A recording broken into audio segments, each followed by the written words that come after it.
Neither do I condemn you. Go, and from now on, sin no more.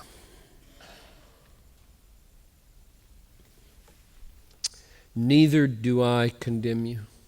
He did not say, neither do I condemn you because adultery doesn't matter. He didn't say, neither do I condemn you, so what you do next doesn't really matter because there is therefore now no condemnation. That's not what he said. He said, go and sin no more, which is also found in chapter 5, verse 16, verse 14. Remember when the man was healed and he came and found Jesus, and Jesus said, you're well. Now see that you don't sin again. Another ring of truth. I think what Jesus is saying is this: I am reestablishing your holy life, my friend. I'm building it again. You threw it away in adultery. I'm building it again. Don't want you to commit adultery anymore. So go, I'm sending you away not to commit adultery anymore. But here's the difference, woman. I have just put it on a new foundation, my grace. Do you hear this, woman? I'm not lessening the command to you. Don't do this again. But now I have just forgiven you totally. Which is why I say this is exalting Jesus big time.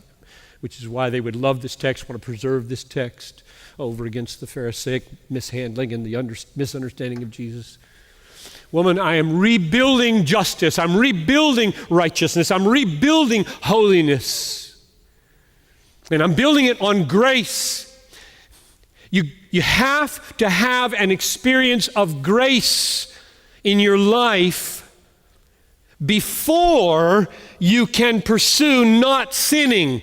If you try to pursue not sinning without an experience of amazing grace, what do you get? Pharisaism. That's what you get. You get heartless misuses of the law.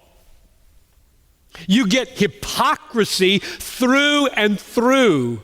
You get moralism.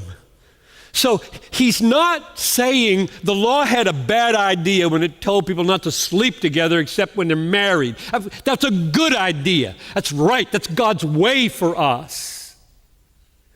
But it doesn't mean anything to God ultimately if you stay out of bed with no grace in your life, no experience of sweet forgiveness. And imagine what she must have tasted in this story. Really?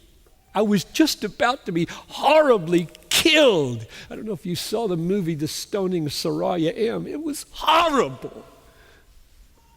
If you've ever watched or imagined what a stoning is, buried up to here in the ground with her hands tied behind her back and rocks this big hurled at your face. She was just about to taste this horrific death, and they're gone.